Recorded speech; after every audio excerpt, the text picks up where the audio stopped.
What's up, everybody? Welcome back to another episode of Rundown. Unfortunately, Rich couldn't be here today, but I got a very, very special guest with me today. He's a writer for the Athletic. He covers Duke and North Carolina, so that should be interesting. I got Brandon March with me. How's it going? I'm good. Thanks so much for having me. I appreciate it. Yeah, Duke and North Carolina at once. It can be a lot sometimes. Yeah, definitely. I think I was just reading that you grew up in North Carolina, so is that like a rivalry you kind of been watching since you were growing up?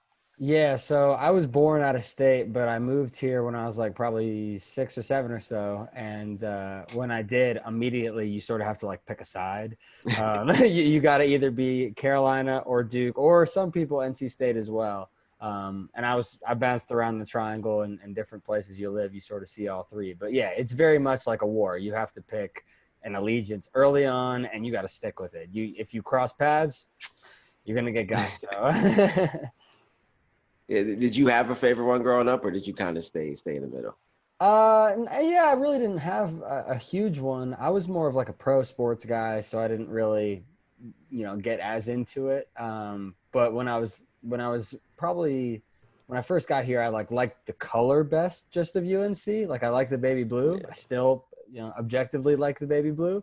But I've been to my fair share of Duke and NC State games too, and it's always a good time. So you can't really go wrong. It's just sort of whatever you personally pick. But I always like the baby blue for sure. Yeah, definitely. Did you play any sports growing up? And if you did, like, what sports did you play? Yeah, I did. So I was a big soccer player growing up. That was sort of my main one. I played like baseball a little bit. I played 1 year high school football, but then I stopped growing and everyone else didn't. So that wasn't going to work out. But yeah, had some opportunities to potentially play like lower level soccer in college and sort of decided that I'd be better off just writing about sports and trying to find a lifestyle within it than actually playing them. So I don't regret the decision. It certainly has paid off. Yeah, definitely. Like journalism something that you always kind of knew you wanted to do growing up, or is it something that you kind of picked up after maybe sports were done or in college? Yeah, I mean, I didn't like grow up wanting to be a journalist. I feel like some people grow up and they're like, oh, my dad was a writer, or like my uncle or my aunt or whoever like did journalism, and that was not the case for me. Like no one in my family had ever been in the industry before, so it very much was sort of figuring it out on the fly. But I did some high school journalism. I went to high school actually with a guy who lived down the street from me. His name's Braxton Berrios. He plays for the Jets now. So he was like sort of my first introduction to like where sports could take you in life and in a career. And I saw that he had this potential, and I got to sort of talk to him about it and write about him. And that sort of got me thinking like, okay, like there's probably a lot more people like this too. And once I had that taste from high school, I pursued it in college and, sort of realized that this was probably what I was meant to do, what I ended up doing. Yeah, what college did you end up going to? I went to UNC, so Uh,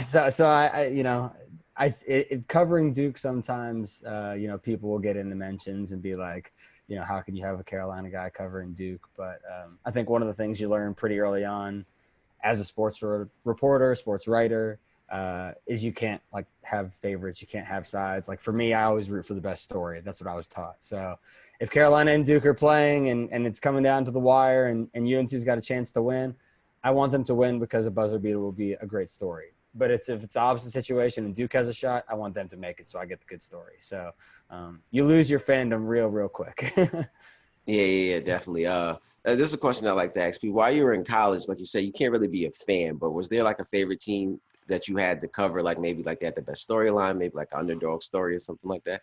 Ooh, that's a good question. Actually, I really enjoyed covering the wrestling team, which is like, I feel like sometimes those Olympic sports like wrestling and the tracks and the soccers and the lacrosses, softball, they don't get like the publicity they deserve, but the people there have some fascinating stories. Like I remember I did a feature one time on this guy who had like anger problems growing up and had multiple run-ins with the police. And when he was older, he was diagnosed with actually a brain condition, and ended up sort of honing and harnessing his anger through wrestling. But once he realized he had this condition, he was able to like separate his life a little bit. And he ended up going on to be like a pastor and a preacher in Mongolia. So just like a really weird story, but those exist in every team and every sport. You just have to go out and find them. But for me personally, yeah, I like the wrestling team. Yeah, that's cool. That's actually because my co-host Rich, he's kind of really into wrestling. So we had Okay. Tommy Gant, who's at North Nice. Carolina Yeah. State. He had came on here too. So yeah, so we had a couple of wrestlers come on here. So yeah, that's very interesting. I Yeah. guess my next question is, I seen that you worked at, I think, SI before. Kind of, can you tell us your journey to how you kind of got to the athletic? Yeah, so I was really lucky that when I was in school at UNC, obviously you're covering great teams, but I was, lucky that I was especially covering like national championship teams. So the 2016 team that lost on the buzzer beater to Villanova, and then the 2017 team that beat Gonzaga. So like I got to cover both of those. So in the process of doing that, I got to meet a lot of writers and reporters and people from all sorts of different publications and TV stations. And I met somebody from SI and sort of linked up with them. And they actually let me write a feature when I was a senior in college about a guy on UNC's basketball team.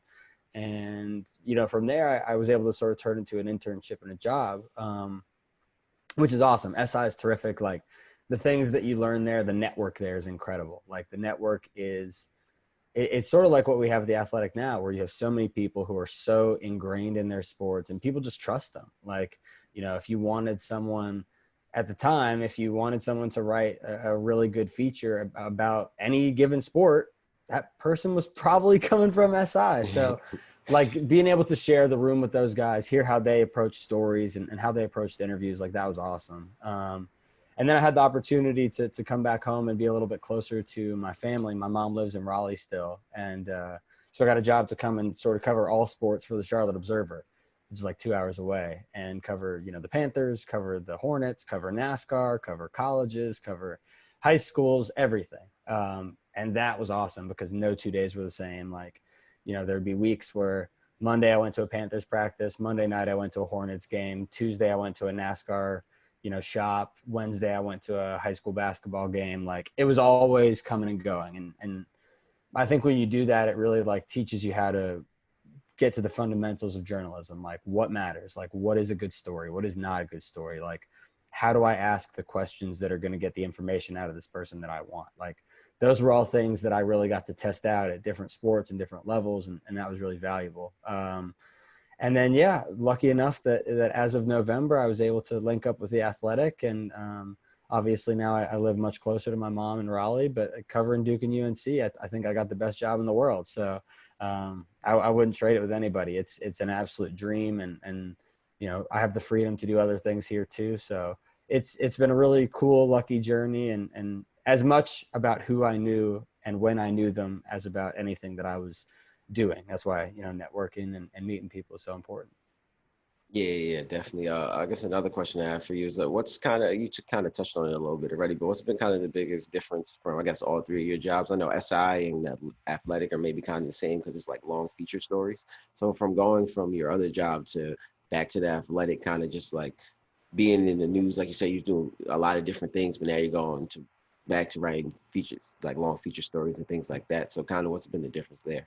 Yeah, I think the biggest difference has been at a newspaper, because it is like a print product. Like people are expecting to wake up every morning and have this thing on their front porch. Like you have to constantly be writing. So there may, even if it's the middle of the NFL offseason, you got to find something to give people because they're paying for this product. And you have to do it every single day because this product is going out every single day. So there's this huge onus at a newspaper to be consistently writing and to always have something. Whereas at the Athletic, and one of the things that I enjoy the most about my current job is I can take 2, 3, 4 days at a time to work on a story. I'm working on 3 different pieces right now. They're going to go up at all different points in time, but I've been working on all of them for some for a day or two, some for a week or two.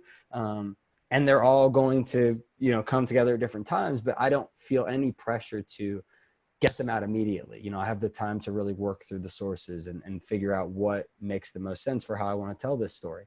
So that's probably the biggest difference. And I think that's just sort of the big difference now between newspapers versus like digital reporting. Like if you work at a blog or somewhere online, it's much more fast paced and you can sort of move at your own beat. Whereas newspaper, it's a little more, strict and structured. Yeah, definitely. I guess I guess my next question is that kind of helped you with the kind of the pandemic thing a little bit. So how's it been with I know that the NCAA season was kind of over at the time. I mean, North Carolina just had lost to Syracuse. So I'm not sure. Duke probably would have made it a little farther. But Yeah. how's it been trying to find stories during this time during the pandemic? It's not easy. But at the same time, like we've had the opportunity to do things that are like outside of what I would consider normal beat stories that I wouldn't have been able to do. Like I did a story right after the tournament was canceled, and my editors let me buy NCAA Basketball 10, the one with Blake Griffin on the cover. I think I still have it. And I went through, it took me like 4 days, and I went through and I like manually imported every single player, all of their like height, weight, like everything, what they look like, all their stats, everything. It took so long. And then I like simulated the whole tournament and like wrote up like, oh my God, who made the Final Four? Like I never could have done that before, but it was really fun. And like our readers really enjoyed it. So you just have to really get creative. I mean, I think that's probably the biggest thing that the pandemic has taught a lot of people is like, you have to be flexible and you have to be creative. You don't have this constant ready-made stream of sports for you.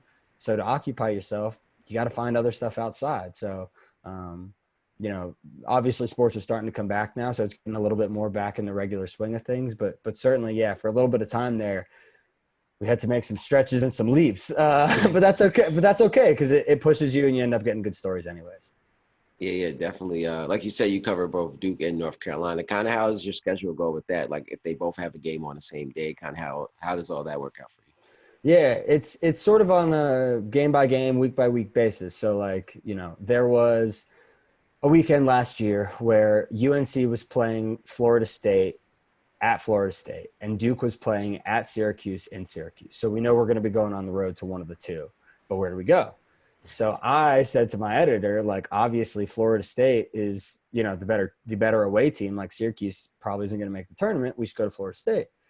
And then we sort of reconsidered and we were like, well, actually, Syracuse is pretty nearby these two recruits who one is going to UNC, one is going to Duke. Why don't you just fly up there early, stay a day with each one of them, and write two additional stories, and then go to Syracuse, and you get 3 or 4 stories out of a single trip versus only getting one story. So a lot of the times we try and structure it that way. We, you know, if it's both home games, just whoever's got the best game. But at the same time, like, because The Athletic is a paid subscription site, there are Duke fans and UNC fans paying to read my stuff. So if I'm a Duke fan and I'm paying and I'm only getting UNC stuff for 3 weeks, I'm not going to be very happy. So, you know, I try and always have one thing going for each school at the same time. So sometimes it'll be multiple stories from one school in a row, but I never try and let it go more than a week and a half or so without giving each fan base something.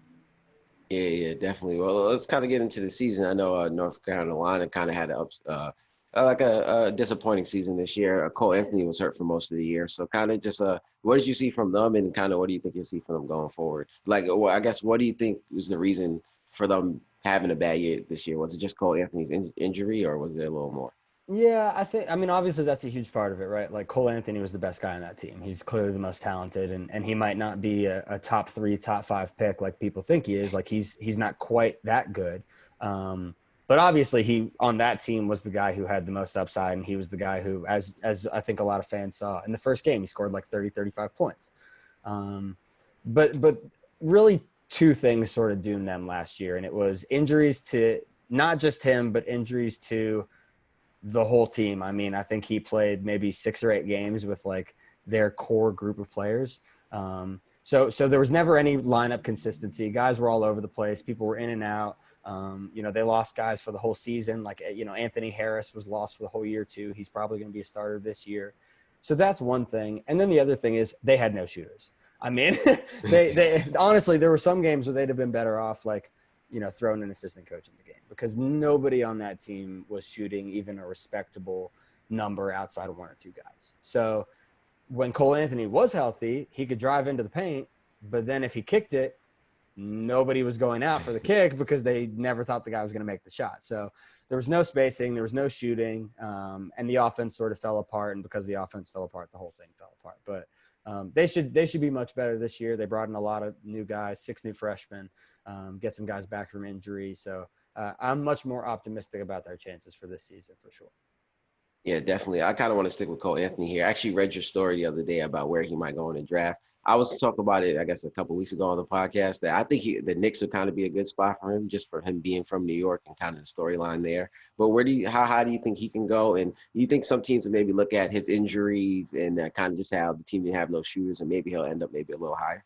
Yeah, I think that, this is a guy who coming into the season was a potential top 3, top 5 guy. And now he is, people are talking about him falling all the way into the 20s. So obviously there are going to be teams that are in like the 10 to 20 range that are like, hey, are we going to get a really good value here? Yeah, let's pull the trigger. I think the biggest thing with him, and I think New York would be a fit, but I think the biggest thing with him is you don't know how much he actually contributes to your team winning games. So, in the process of reporting that story, I reached out to one assistant GM and they said to me the phrase empty calories. Is Cole Anthony empty calories? Is he going to get you 40 points a game and your team is going to go 20-62? That is really a concern with him because he wasn't able to make his teammates better last year. And again, some of that is because his teammates just weren't better, but some of it is also a product of him having some questionable decision-making, not being nearly, I think, the finisher in contact that people thought that he was. He doesn't have that explosiveness around the rim to really, he's not, people want to say like Russell Westbrook. Russell Westbrook can get to the rim. He can finish through contact. Cole doesn't explode up like that. So it's hard to really pick someone that high in the draft when you know that that's a major shortcoming in their game. So I could see the Knicks potentially taking a gamble. I think that there's teams in the middle lottery that'll probably look at him, but I also don't think it's an impossible scenario that he falls to like a Brooklyn at 19. I really am starting to think that is probably more suited to his range right now, just based on some of the concerns. Yeah, definitely. I think Brooklyn would be a good spot too. It's kind of like the same storyline there for Right. him being from New York. But to get to the Duke side of things now, what did you see from Duke season this year? I know they lost Zion and all those guys. Just what did you see from Duke's team this year? Right. So it was the Zion hangover, right? Like, like no Zion, no RJ, no Cam. Like you're losing 3 top 10 picks. Like obviously it's going to be hard to come back from that. But like major credit to Coach K and to the whole coaching staff because they got everything together. They basically hitched their wagon to Trey Jones early in the year and were like, we're going as far as you can take us. And here he ended up winning ACC Player of the Year and Defensive Player of the Year. Only the second person ever do that. So obviously they weren't as explosive and as like, fun to watch. They weren't as like dominant as the Zion team was. They were still a really good team. I mean, they were probably in line to be a 2 seed in the tournament had it happened. So, but it was just a really interesting like mix of parts. Like Trey Jones was this like super cerebral point guard who some team will probably take. I think there's a crazy as it sounds. I think there's a really realistic chance that he goes before Cole Anthony in the NBA draft. But he's this super cerebral point guard. And the other focal point is this 18-year-old freshman, Vernon Carey, who is his nickname is Tank because he's a monster. He is just a mountain. Like he's 6'10", 270, all muscle. And obviously that type of guy is not going to be as successful in the NBA just because of the way the game is played. So like what's his draft value? But yeah, Duke was really good. I think they had a decent chance to win the national championship. And now they go from having like more of a veteran team to more of like a traditional one and done team with a lot of new young guys coming in. So it'll be weird to see, but it's going to be a substantially different team in Durham for sure. Yeah. Did you know if Vernon Carey declared for the draft already? Yeah, so they've all declared. So Trey Jones, Cassius Stanley, and Vernon Carey are all going to go. For my money, I think that of the 3 of them, Cassius Stanley probably has the highest upside just because he's 6'6". He could probably defend 1 through 3. He's crazy bouncy. He broke Zion's vertical record, so like he can get up. And he's just a crazy dunker, crazy athletic, and if he can perfect the shot and really just be a 3-and-D wing, like. That's money. I mean, that's Danny Green has made a whole career of himself doing that. So I think that he's probably got the highest upside, but Trey is going to be a really solid contributor for a number of years. And with how dominant and strong Vernon is, teams will find a way to use him. He's just too big of a body not to. Yeah, where do you think I guess all 3 of their ranges might fall in? Yeah, I think Trey, you're probably looking at like 15 would be like the earliest I could see a team taking him. Like the Celtics could potentially use a backup guard behind Kemba, I think, and he would be a really good fit there because they do have so many other guys. So he wouldn't be asked to sort of be like the scoring threat in that second unit. But I think you could also see him fall to like the end of the first round. I think that he probably should be a first rounder though. Cassius Stanley, you're probably looking more at like the 25 to 40 range. Like a late first round team could take a flyer on him. He's from LA, like potentially a fit with the Lakers and be able to develop there. Makes a lot of sense, especially, Danny. And then Vernon Carey, it's hard because this is a guy, he was the national freshman of the year and he was a monster, but can he defend? Like, he's not really a rim protector. Can he defend in the pick and roll? Like, you're not really sure. So I think he's probably, unfortunately, more in like the latter half of the second round. But again, with someone that big and that scaled and who put up the production he did, like, you take a chance on that and see if he can expand his game. And he does have some 3-point range, to give Vernon some credit. He can hit it from outside. Yeah, definitely. We kind of talked about the incoming classes for both teams. Just I guess we still kind of don't even know if there will be a season this year. So how do you think that whole thing may play out? And you think maybe they'll allow fans, maybe they won't allow fans? Will media be allowed? Just what do you think will end up happening kind of with the NCAA going forward? I hate to say this, but because I get asked about it all the time, but I just can't see a situation where there are fans for college basketball games this season. I just don't see it. The virus is still too much of a looming threat. There are still too many risks. There are still too many problems with testing. There's just so much up in the air, and this is already such a precarious situation. Entering fans into the mix makes it something of like a Molotov cocktail. Like, it's going to go boom at some point. You don't want to do that. But I do think we'll have a season. I firmly do. The NCAA needs to have March Madness for their revenue stream. I mean, not having that last year crushed them, and now you're seeing athletic departments all around the country. They're being forced to scale back their budgets, pay cuts, layoffs, all the things you don't want to see. They're being forced to. That's going to be magnified times 5 if there isn't a tournament next year. So, and at the same time, basketball is much easier to bubble than football. If you have a bubble for a football team, you're trying to bubble 300 something people. If you want to bubble a basketball game, it's 13, 3 or 4 coaches each, the refs, the clock operator, boom. I mean, you can do it with under 50 people. So it's much easier to create like a safe, compact environment than it would be for football. So yeah, I really do think we're going to have a college basketball season. Are you covered in a little football right now too, or?